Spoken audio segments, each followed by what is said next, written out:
And welcome everyone.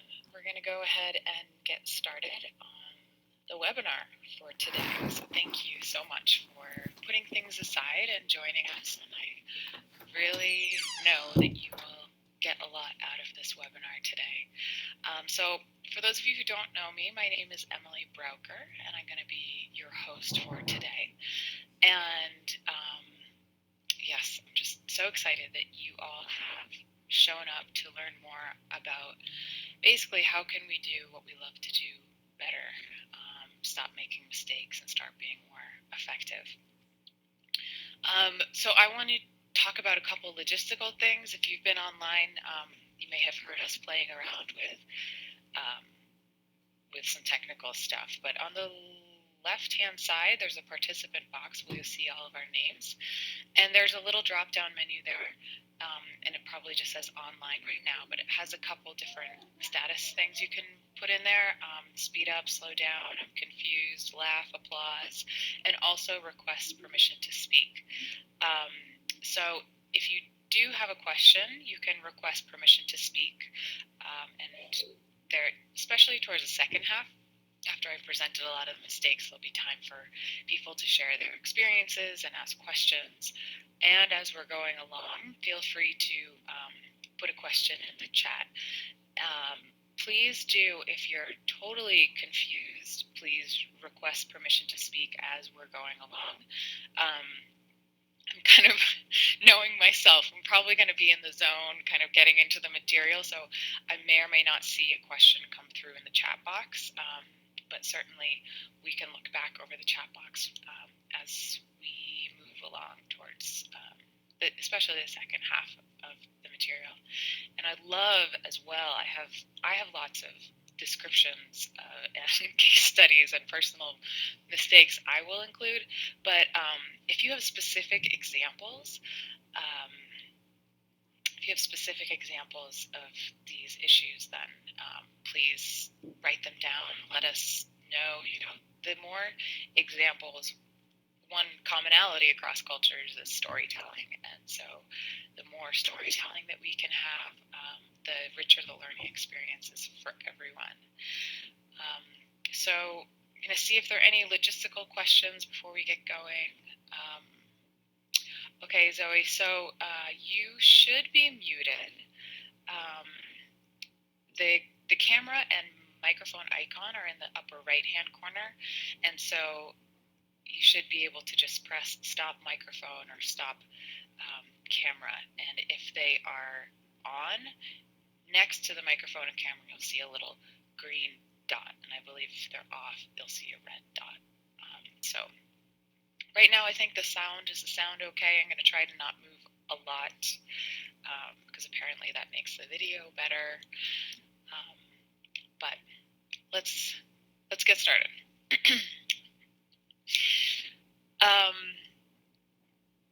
So 5 mistakes you make every day. So as you could probably tell from the description of the webinar that I sent around, I wanted to talk about cross-cultural mistakes we may or may not make, and particularly focus on the implication of these mistakes on international development. So I think most of us are in international development, or I know we have some people in the fire service that have been doing some international development work on the side. And I just wanted to emphasize that when we talk about cross-cultural work, we're basically talking about relationships. And when we talk about relationships, one of the key defining features of relationships is communication. And so I've spent the bulk of the last decade focusing on issues of cross-cultural communication. And so the information I'm presenting today is basically a product of my search for tools to make cross-cultural collaboration more peaceful and more effective. And what I mean by more peaceful is I've often seen pretty disruptive relationships in a project where people have wonderful intentions to be helping a community. And so if we can't really be working peacefully cross-culturally to bring sanitation or bring education to different communities, then how on earth are we supposed to talk about issues like war and oil and land?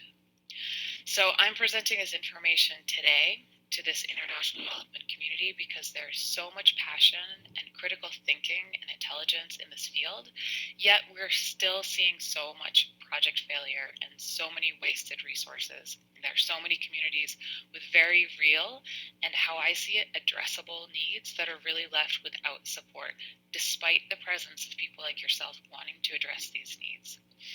So my guiding question in my work is, how can we do development better? And there's been a recent conversation in the LinkedIn DevX forum, and the question that was put forth to this community was, what are the major factors for failed development projects? So I followed this thread closely, as it's something that really interests me. And I noticed a confirmation of a trend that I have been watching. So in addition to reading, I did a little word cloud to see what were the major trends that were coming out.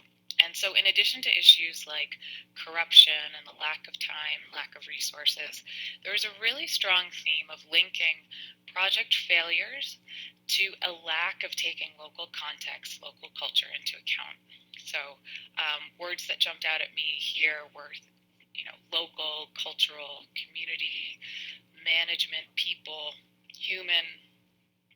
And so basically we see that there's a lack of buy-in and too much top-down decision-making and so forth. And I don't know about all of you, but I have been hearing and researching these mistakes going back into the 60s with the kind of classic World Bank dams that were being built. And it's the same top-down issues, and they're still happening today. And so why are we still making these mistakes? So this webinar is a call for us to bring forth what I see as one of the missing elements, the human element of development, and bring it into the center of the conversation about success and failure of our work. So I just really want to emphasize that bringing this human element in is not just about being nice and, a nicety icing on the cake, but this is actually at the core and constantly identified as one of the big reasons for project failure. So we need to hone our ability to be culturally competent, which means having the awareness and the skills and the understanding to work across cultures. And so this means not just having the intention of being participatory, but actually proactively equipping ourselves with the tools to do this. And this begins with us, not an emphasis on learning about other people's culture, but really learning our own way of doing things. So my focus on cultural competence does not simply mean learning the do's and don'ts of a culture. And my guess is that most of us learn the do's and don'ts as we travel internationally, but this is just simply not enough for the type of work that we're doing. We work on topics like human trafficking and water rights and risk reduction, environmental issues. And to be honest, the do's and don'ts of a culture are pretty superficial. You can consider them the tip of the iceberg. And to work on these type of human rights issues, we can't just stay on the surface of a culture that we're working in. The do's and don'ts are at the tip, but we need to function at the base. What is underlying all of these cultural differences? We need to know the intricacies and nuances of creating and maintaining relationships. If we want our work to be woven into the fiber of a culture and create sustainable positive change, we need our relationships with people in the communities or host countries to reflect this as well. And when we learn to relate on a deeper level, this naturally comes through in the project design. And it will be reflected in the quality of input that you receive from the community, as well as the level of respect that you're experiencing. And it also will be reflected in the extent to which your efforts are sustained after you leave. So, you're probably wondering about the title of this webinar, 5 Mistakes You Make Every Day, as it is a pretty bold claim to make about people that I may have never met. So, I have no idea if you're making the little cultural do's and don'ts mistakes, but this is not actually the type of mistakes I'm talking about today. What I'm talking talking about today in terms of mistakes is a much more fundamental human mistake, and that has to do with the way that we think. It has to do with the way that we assess other people's behavior, how we think about them, and then how we treat them based on this assessment. This is a very foundational human mistakes that we're making. So it's important to understand these mistakes and make efforts to correct them, not just in the interest of being culturally sensitive, because that's a nice thing to do, but in the interest of being effective in our work, in the interest of harnessing every resource you have to develop your full potential and the full potential of your project. So this is about creating positive, sustainable change. It's about minimizing the mistakes we'll talk about today, and minimizing them will increase naturally your cultural competence. So cultural competence is about building trust and giving feedback and collaborating so that you can accomplish your goals. And this will help you become adaptable in a variety of situations and hone your ability to be a resilient and flexible leader. So today, we're basically going to be looking at some thought patterns and the ways that most of us approach relationships that is actually frustrating for most people involved.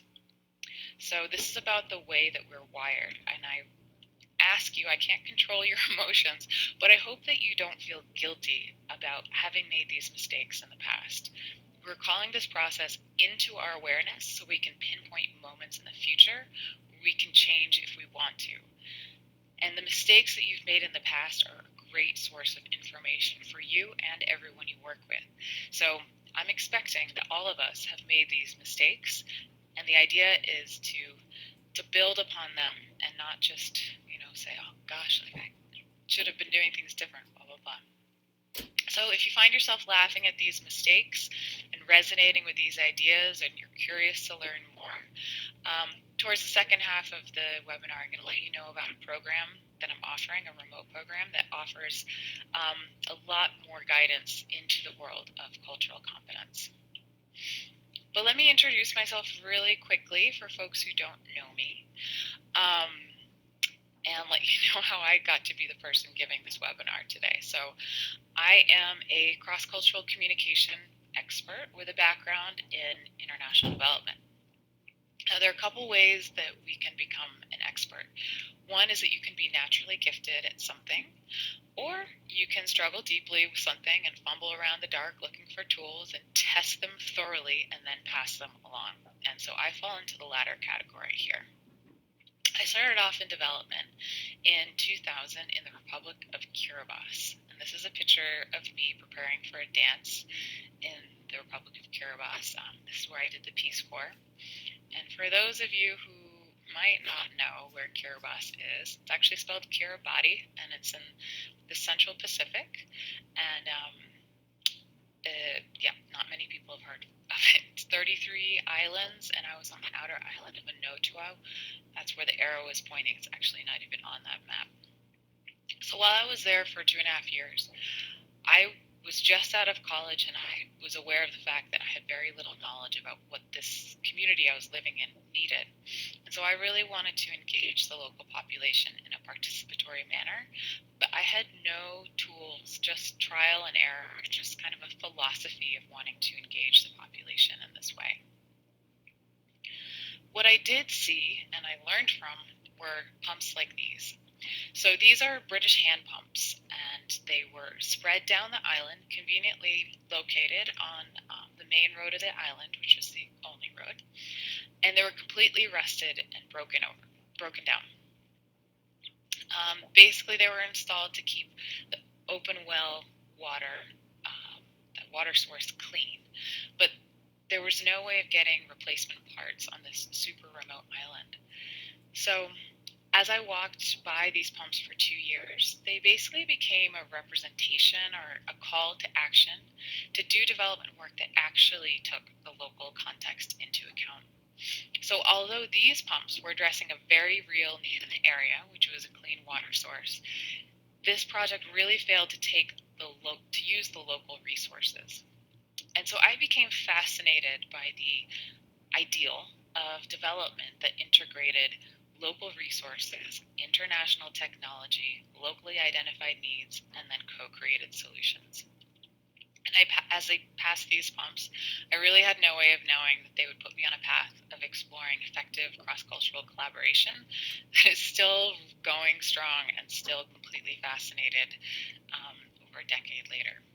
So after I left the island, I went on to work and volunteer and travel and do academic research in over 30 developing countries, along the way examining dozens of NGOs, driven by the guiding question of who is doing this thing called development right, and is there anything that can make their approach replicable?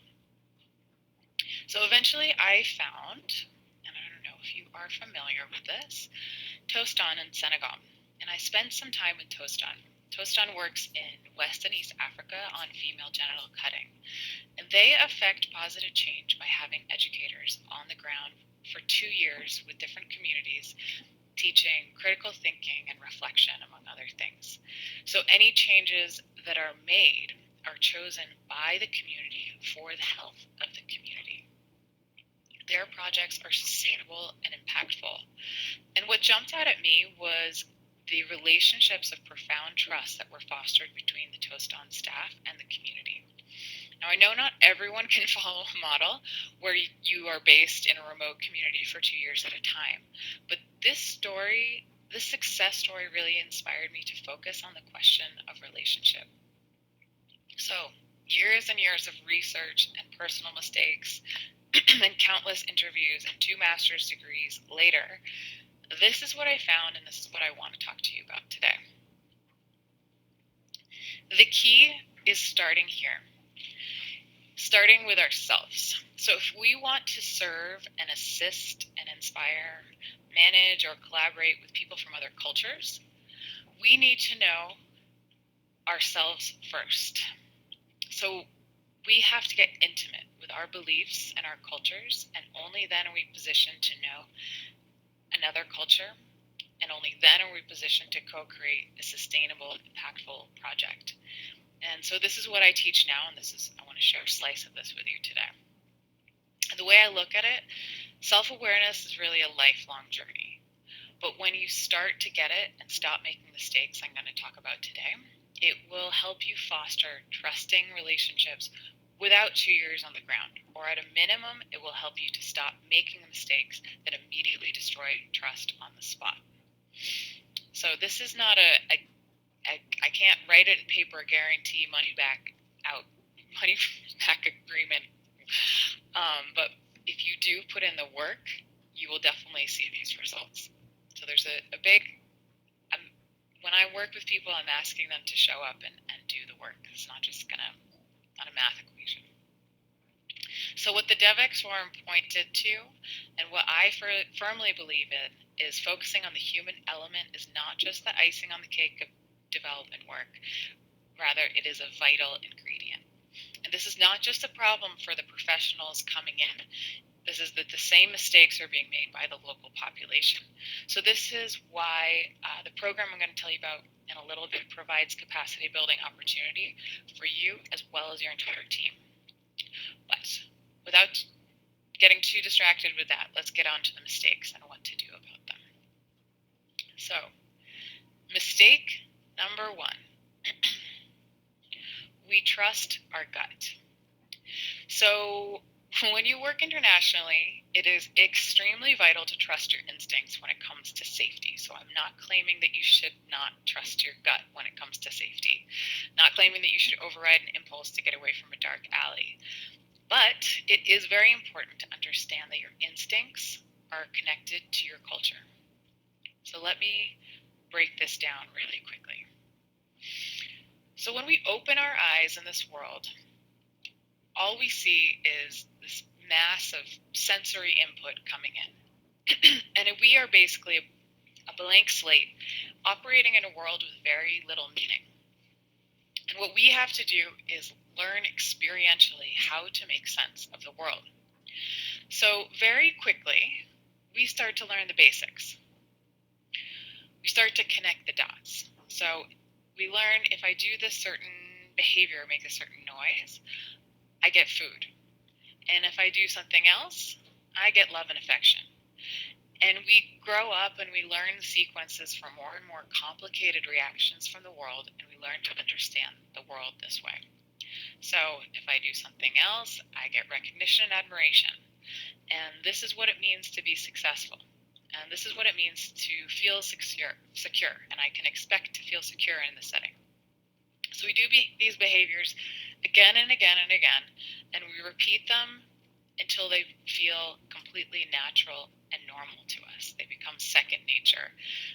And this is actually what maps out meaning in our world.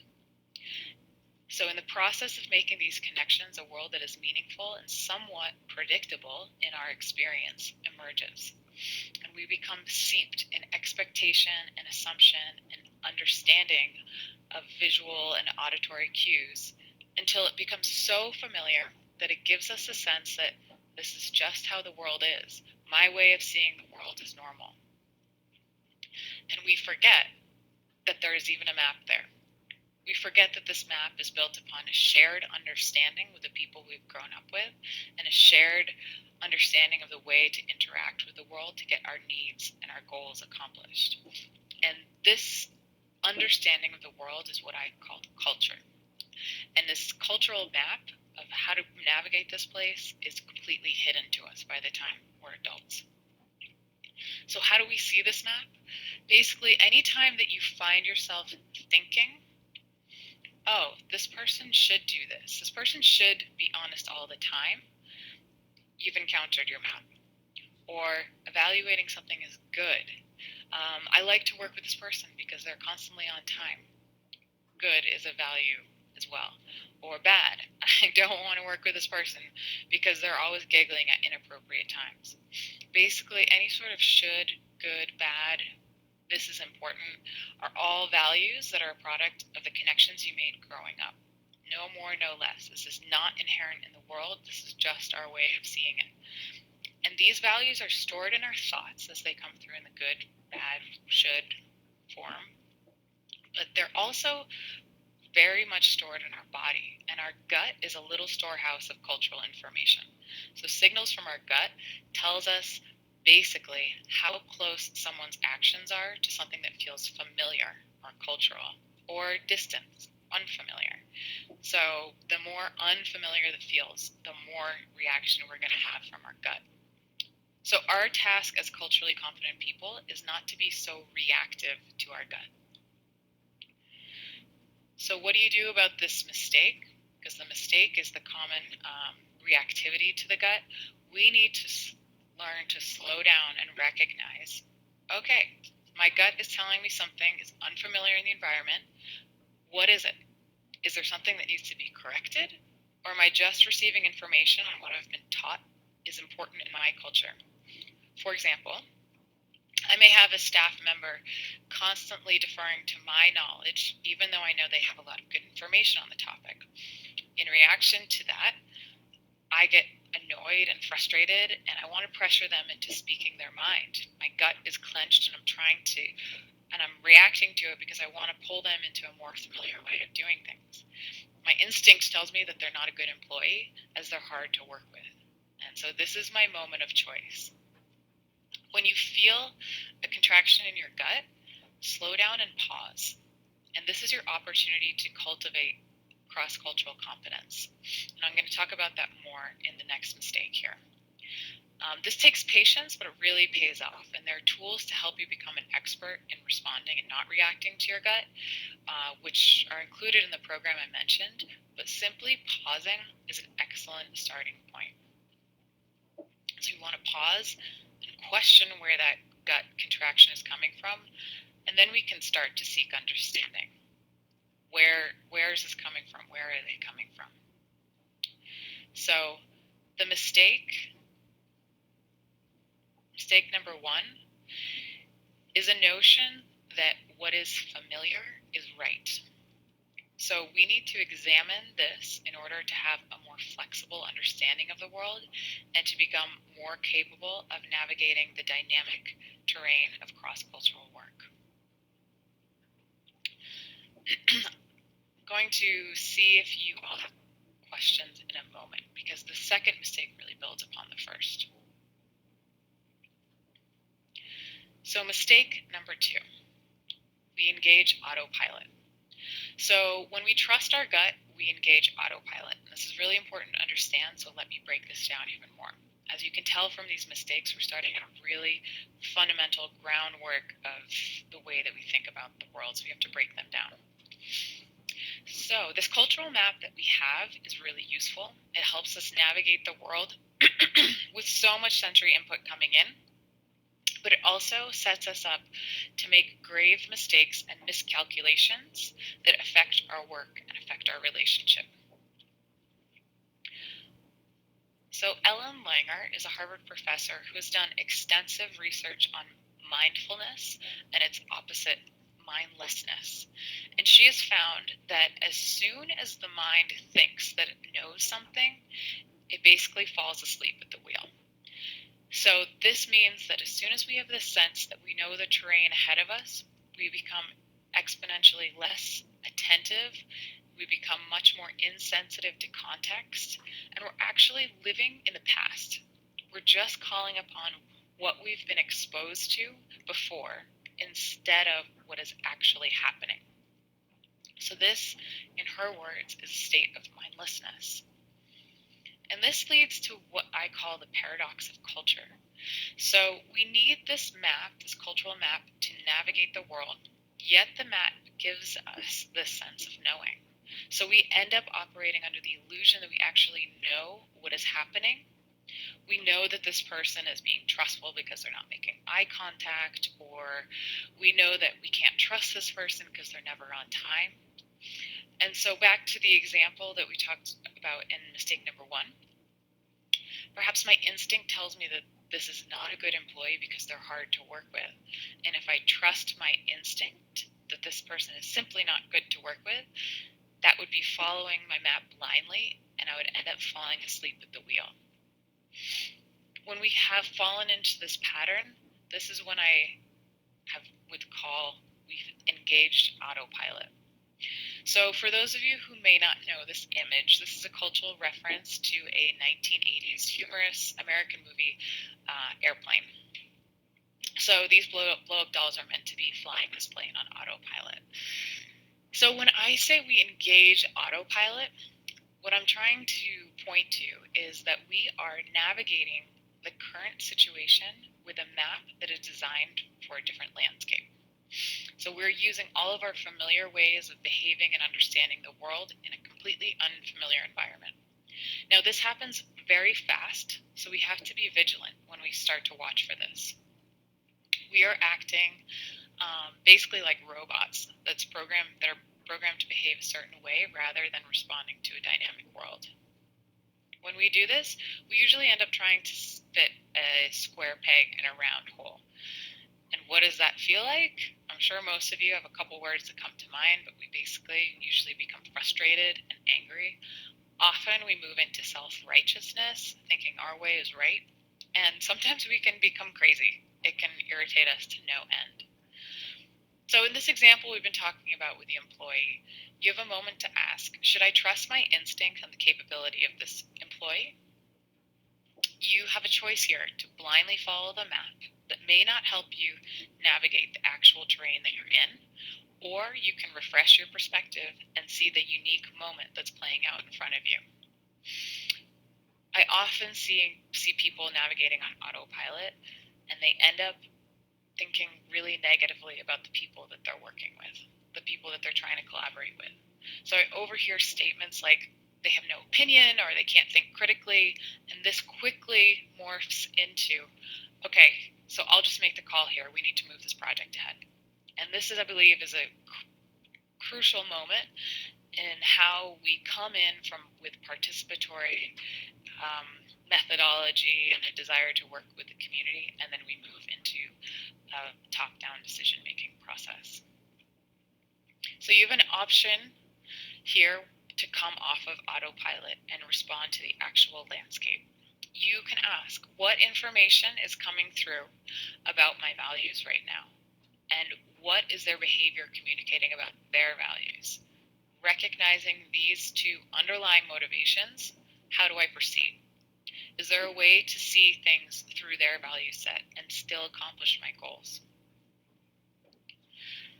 So if you do nothing else in these, when you've noticed that you're kind of navigating an autopilot and you've become kind of like a robot and kind of gone to sleep at the wheel, what Ellen Langer advocates is that we start to notice what is actually happening instead of focusing on what isn't happening and feeling frustrated about it. Simply noticing novelty immediately wakes up the brain. We naturally become curious and engaged and actually attractive to others. People want to engage with us.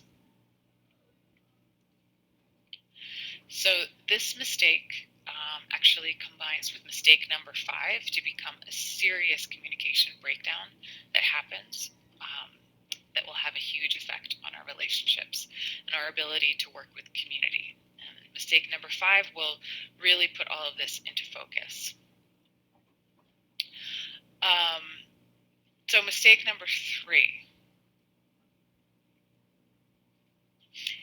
is that we accept cross-cultural stress as part of our work.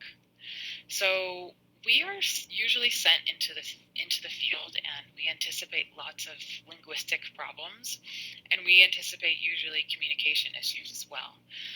And learning a new language is a great tool to have, and it's so important, but it takes a good amount of time. And what I have found is that most of us are not aware that there are tools that can help us reorient and navigate fairly predictable miscommunications and issues with cross-cultural collaboration. Even when you start with the best intentions, you may soon find yourself in a state of complete overwhelm when all the familiar cues are taken away and you're asked to get a job done in that environment. I know many of you have spent a lot of time in the field, so hopefully that statement resonates a bit. So these moments of overwhelm slowly wear you down and are one of the contributing factors to burnout. So when we feel we're not being effective and we've lost our power, it's really hard to keep going and stay motivated. So what I have found is that when we learn about predictable misunderstandings and we can see them coming, they're way less overwhelming when they come up. And this is something that feeds directly into emotional resilience. So let me walk you through an example here of something that can lead to more resilience. So most of us have heard of culture shock, as we have heard of cross-cultural conflict and miscommunication. But we need to know the details of this to make this knowledge really work for us. So here is a W curve of culture shock, and this is a normative model as it makes our abstract human experience feel really normal. So when things enter our awareness and we experience them as predictable and normal, we typically relax. Usually it's the things that come out of the blue that make us really tense up. So let's take a moment and normalize the culture shock experience. So on the left, we have an axis that represents our well-being, with stress and discomfort on the bottom, and elation and a sense of security on the top. And on the bottom, we have an axis that represents time. So what we see here is a graph of our emotional experience in a country over time. And typically it starts with an initial high or honeymoon period. Now here everything is new and exciting, and oh my gosh, I can't wait to try the local noodles, and everything is so new and different. I can't wait to tell people about this. So exciting. I'm talking to everyone. And then typically after a couple weeks, or it could, if you're only in a country for 2 weeks, after a couple days, so this is proportional to the amount of time you spend in country, which is kind of fascinating, we crash into an initial culture shock experience. And here, everything that was once exciting now evokes frustration and annoyance and anger and depression and even despair. And you wake up and now you think, oh, great, I have to have noodles again. I hate noodles. And if you're a US American, you'll think, I want a hamburger and ketchup and peanut butter. And the key here is knowing in advance that you can and will move through this stage, but it will just take time. what is happening in this stage is your brain is literally rewiring. There's research on this in the realm of neuroplasticity. You're trying to figure out how to get your needs met when all of your external cues are completely different. This is the process of transferring one map to another map. And as you're transferring those two pieces, that's going to take a ton of energy, and basically you don't have as much energy to manage your emotions, and so you end up in these kind of depressed, heavy states as your brain is rewiring. But it just takes time. And there are some things that can help you move through these lower moments of culture shock, but simply time will change your perspective. And if you don't know this, you may fall victim to the idea that this is just how the rest of your experience in this country will be. And this is a time where people may just opt to leave wherever they are. So what happens next are kind of rolling waves of adjustment. Soon you will develop new habits and new friends and new ways of getting your needs met. And when you're hungry, you don't even think twice about it. You just go and get noodles. There's no stress. There's also no excitement. So you have adjusted, and now you can focus your energy on new things. So if you know this process in advance, it will ease your experience as you go through it. And if you're with a group, you can remind each other of this experience as you go through it.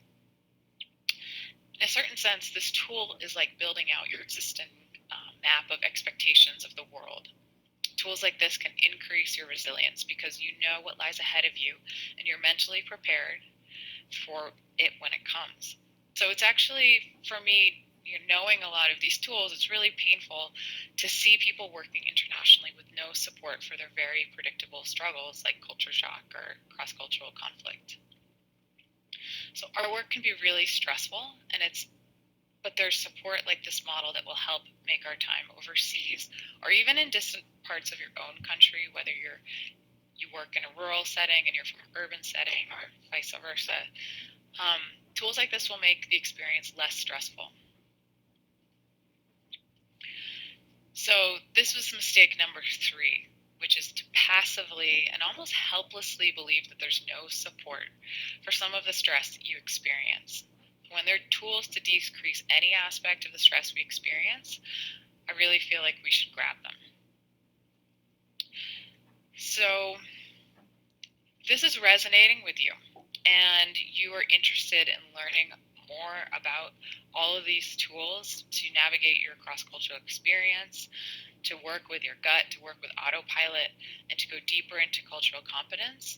I want you to consider joining the remote program that I'm offering for international development professionals. I'm calling it Communication for Management and Leadership Across Cultures. So this course is designed to help you and your team unravel the mistakes that we're talking about that are blocking productive collaboration. So in this course, basically you become the cross-cultural expert, and you become the trainer who is helping your team develop a shared vision and increase capacity to work through really inevitable cross-cultural conflict. So I work with you over the course of 9 2-hour sessions, takes a couple months on a platform like this, and we go in depth into cross-cultural awareness and communication training, and then I train you on how to design and facilitate dynamic workshops, and then coach you on how to implement and facilitate 7 fully developed and tested workshops that you then run with your staff or your team that you're working with as really a top-notch capacity building training that's delivered in a remote location. So they don't have to travel or find an external trainer. So basically it positions you to be the person that's facilitating this. Now, I'll give you more information on that, but I do want to get to the final 2 mistakes. And I also want to ask if there are any questions coming up for folks, any clarification that you need on the first 3 mistakes. And I can definitely, Ray, you asked for a copy of that chart. I can definitely send one out, but there's also quite a bit on, if you just actually Google the W curve of culture shock. It's a very well-known model. So any questions?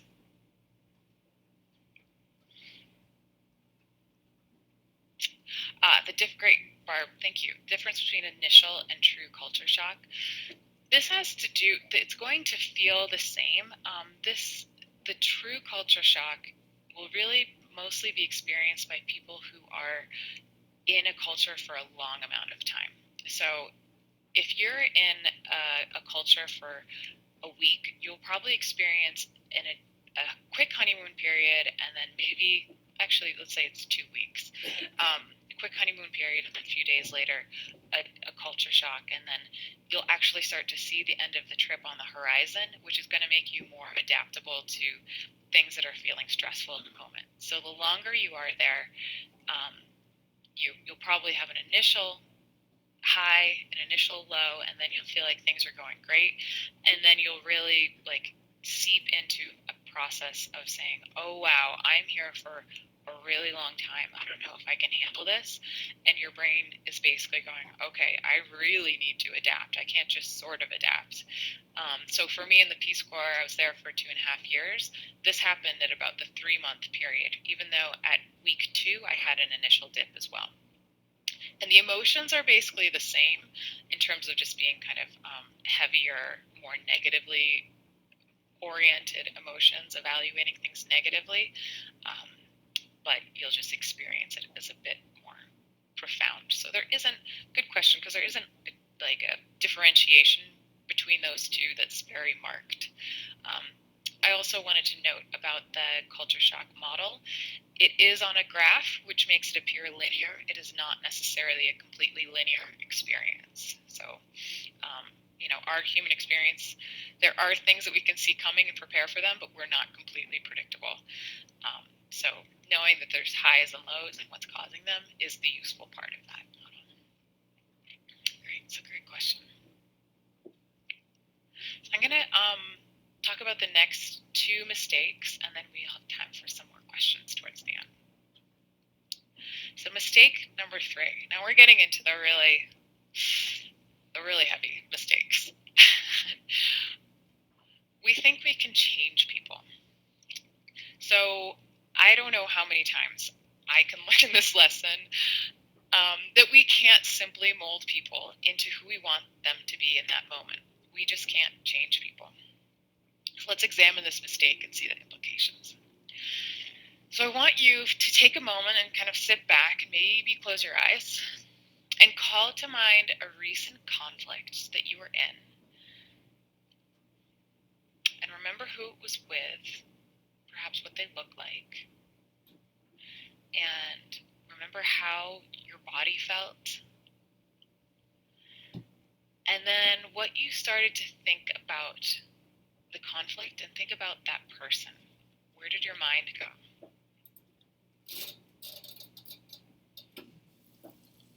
And if you feel like typing in any of the things that come up for you, please feel free.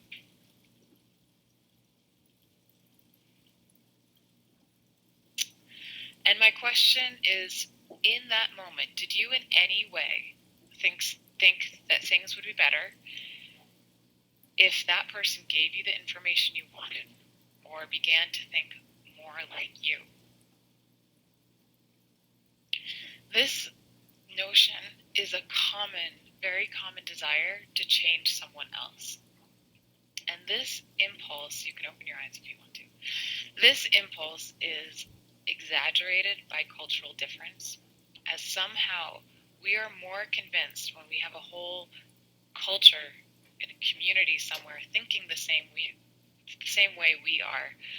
So we have lots of accessible reasons. We are more convinced that we're right and they're wrong, and that things would be better if they were just more like us. The thing about this is that it's a moment of 2 people coming together with a different perspective, and the finger is always pointed out towards the other person. There's an Indian expression that says when your finger is pointing out towards someone else, that means 3 fingers are pointed back towards you. So we want to start with those 3 fingers and where they're pointed. So if you want to understand change and how we might work more productively together, you need to begin by asking yourself, how do I try to change people? Now, notice the question is not, do I try to change people? Because we all do it. So the task here in this mistake is to figure out how exactly we do it. What is your preferred technique? So, for example, one of my preferred techniques, which has become brutal since I've become aware of it, is I use silence a lot. If I'm unhappy with the way a conversation goes, instead of advocating for my needs or, just saying exactly what is happening for me, I tend to get really quiet and hope that that silence will maybe make them uncomfortable and they'll start to react differently. So most people speak with, most people I talk to in the trainings that I do verbally acknowledge that diversity of thought and race and gender are really important.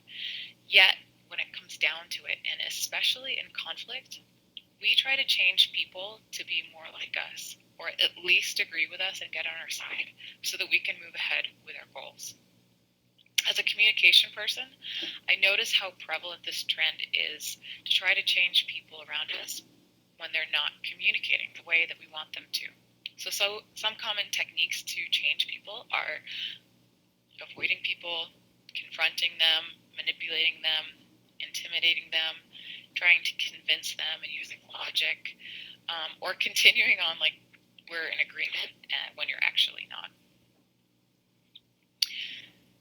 So is that, you can just kind of type in, is that resonating for folks? Is anyone willing to change or to voice a technique that they may use regularly or on selected occasions? I know this is kind of asking for vulnerability. Guilty of the silent treatment. Yep. Thank you, Adam, for your honesty here. It is kind of, I find with the self-awareness work, you start to notice these techniques coming up more and more. And sometimes you don't necessarily, well, at least I'll speak for myself. Sometimes I notice the technique coming up and I still do it. And it's horrible, but I'm aware of it. And that awareness is starting to change the way that I'm thinking about things. And then in maybe the next moment, I start to react to it differently.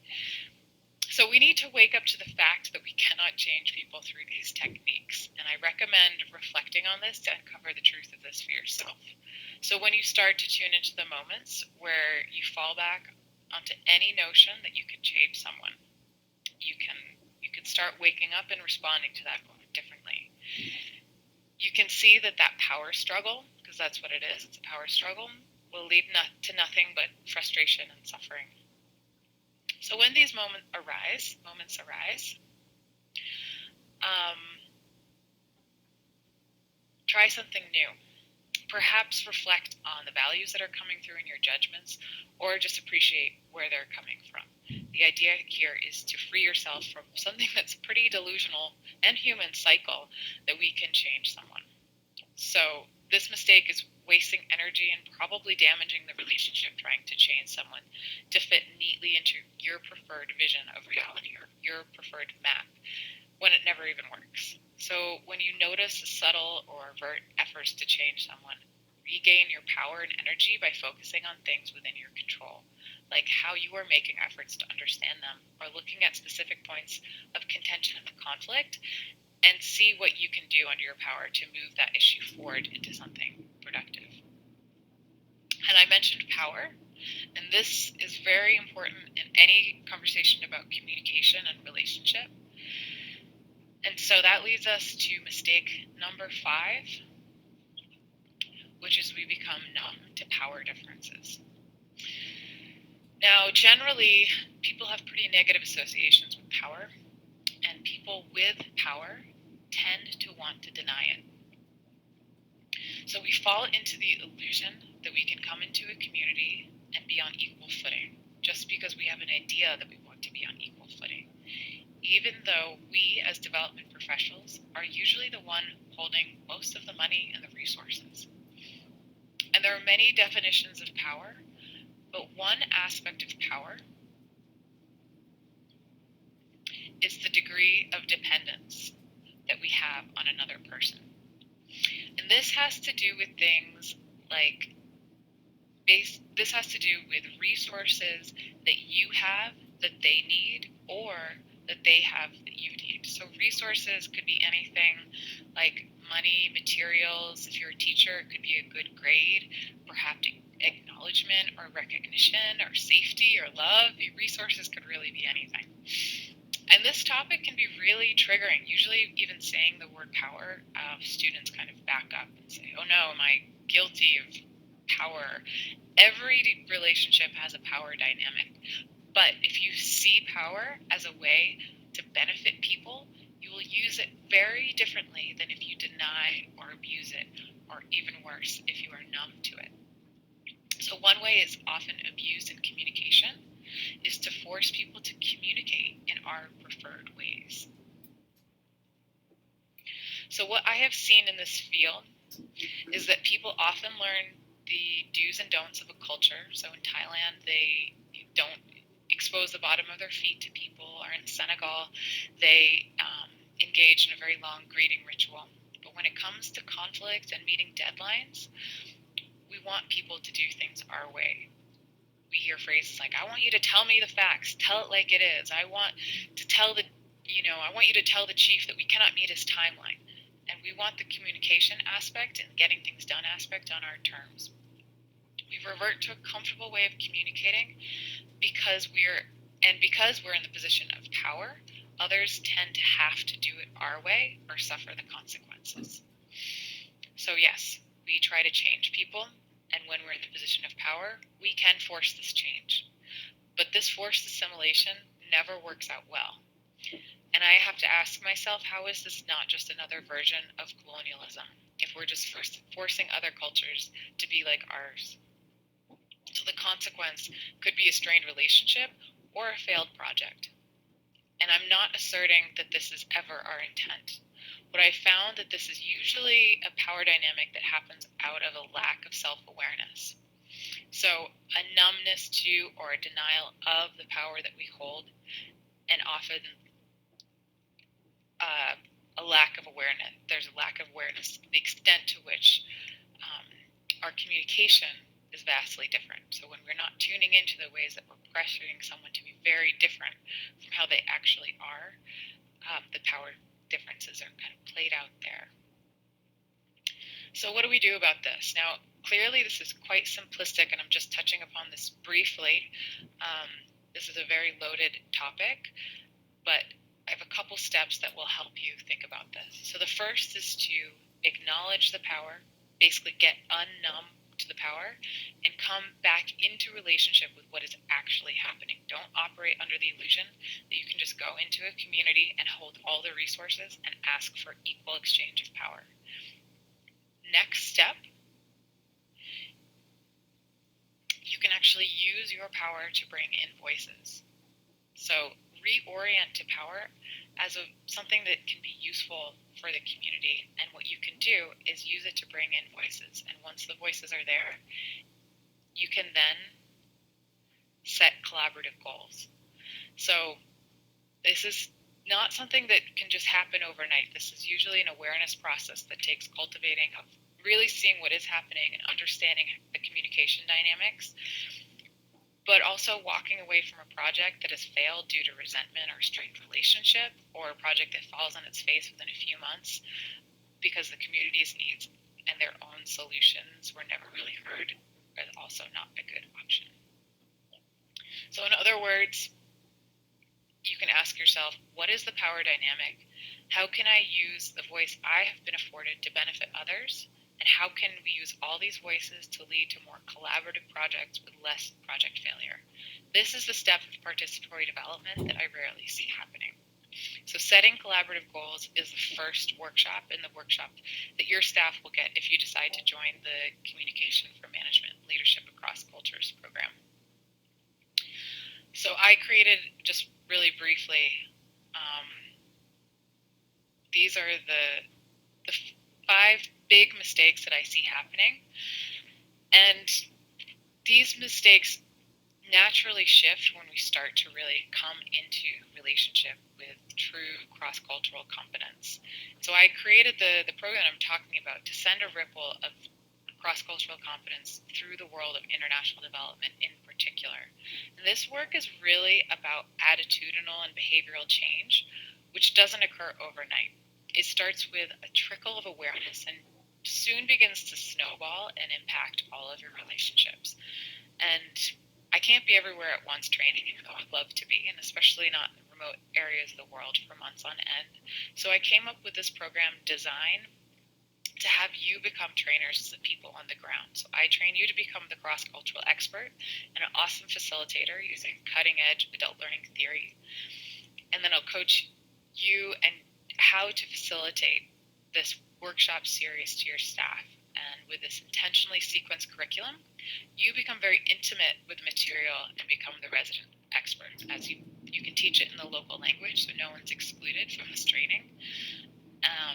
And get everyone on the same idea with how to pinpoint some sources of conflict and how to adapt to them. The next course begins at the beginning of October, and I don't want to spend too much time talking about it now because I want to honor the reason you signed up for this webinar and answer some questions about the mistakes. But I do want to offer you, and I feel like there's a typo on this next slide. You don't have until last night. But I want to offer everyone on this call a 20% discount if they sign up within the next week for level 1 or level 2. And just as ending thoughts before I take some questions for people who can stay online a little longer, when I get really clear on why I'm doing this work and dedicating the bulk of my hours to finding ways to support effective and supportive cross-cultural collaboration, I think back to the moments on that island where I felt stuck and frustrated and negative, and I pitied myself, and I was convinced that being anywhere else in the world would be better than where I was. And this is not a state of mind that we can serve communities or anyone in need. So in hunting for all these tools to switch perspective, I have seen amazing benefit from them. I have watched my relationships deepen and transform, not just my cross-cultural relationships, but even relationships with my family and people around me. And I have watched a natural humility surface and an admiration for people from vastly different perspectives slowly bloom. So when we relax, we feel relaxed and equipped to deal with what's coming and empowered and empathetic. We're in a position to really serve a community. And cross-cultural competence and self-awareness naturally leads to these states. So for the sake of the current state of the world, which is not that great, and for the sake of surrounding yourself in supportive relationships, I really hope that you look at this path that I presented today and explore these mistakes and start to walk down it. It's my hope that you leave this webinar thinking, what is a new way that I can engage with these common human mistakes? It'll take time to work through your system, but when you start to see relationships shift, you'll see that it's really worthwhile bringing all of us into our awareness and functioning at this level. So these are my thoughts for today, but this has been exactly an hour, and I have some time to take some comments. So thank you all for coming. Hopefully you can stay on a little longer and see some questions, but thank you so much for coming today. So Ray is asking, is it better to have a more confident personality at the risk of offending other cultures, or a more passive personality? Well, I seem to get along with in Africa on our trips. Can't help but wonder if I was helping offend people. So this is a great question. So the question is, more confident, perhaps assertive, or more passive personality. It's hard to make blanket statements like this. What I have found is that certain personality types fit in better in certain parts of the world if it just happens to coincide with how people do things there. So I have noticed that a lot of people who work in Southeast Asia tend to naturally have a demeanor that's a little bit more reserved, and as I would say in Southeast Asia, gentle. And that just naturally makes a fit with the culture and makes things a little easier, and actually there's a resonance and a reason that they keep going back there. Now, this isn't always the case, and what I would say is actually the more important personality say dimension to look at is how flexible you are. So you could be a very assertive and confident person and simultaneously be very rigid, and that would be someone that would struggle more working cross-culturally. If you are very confident and very flexible, you're going to be more able to basically change and adapt to the ever-moving landscape that you're in when you work cross-culturally. Remember as well, when we go into different cultures, you could, perhaps work really well in an urban setting, and then you need to be flexible again when you get into a more rural setting. So I wouldn't say that there is a blanket, it depends on where the confidence is coming from. If the confidence is, I know how to navigate this world and I don't need anyone's input, then that personality type is going to struggle cross-culturally. But if the confidence is coming from I am seated in a deep desire to connect with people, then you're going to approach relationships differently. So I hope that helps. Does anyone want to jump on and ask a live question? Sure, Adam, it was great to have you here after so many years. Thank you. So if anyone wants, in the participant box, you go to the online drop-down menu and request permission to speak. I'd love, if there are reflections on the question of power, I think that's a really loaded topic, or on changing people, or perhaps this notion of autopilot, or examples of any of them. I'd love to hear from you.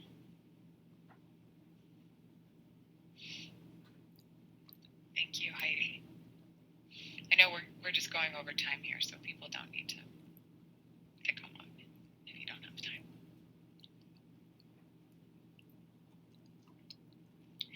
Great.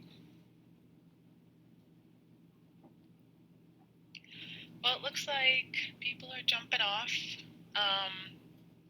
Be in touch if you have any questions or any interest in the upcoming program. I just thank you so much for your time and all of the work that you're doing. I consider myself someone who is supporting the people that are doing the frontline work, and so I thank you so much. Thank you. Yes, the best email is emily@refreshcommunication.com. And again, if you sign up within the next week, I can offer you 20% off, but after the next week, it's back to the normal price, which is very affordable. I made it very affordable for international development professionals. Okay. Have a wonderful day or night. I don't even know where anyone is in the world. Well, see a couple. Great. Awesome, Tammy. Yes, Ray, let's go to Africa. Let's go to Zambia. Wonderful. See a couple more people typing, so I'm going to hold on really quick. And yep, Petra, it's great to have you with us. And I will be sending out a recording of this. I'm asking you not to circulate it to too many people, but if you want to show it to a few people, I would be happy to share this information. It's clearly important for everyone and all of our relationships. Great. Thanks. I'm not sure who Max Churchfield is, but I'll make sure, please thank him for me. Love to know who he is. Awesome. Great.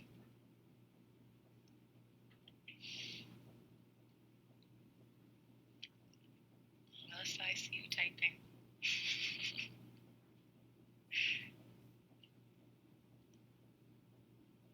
Okay. Awesome. Personal and professional, international, local. That's great. Yep. start with ourselves to make any change in this world. Gandhi and Michael Jackson would be proud. Okay, have a great day.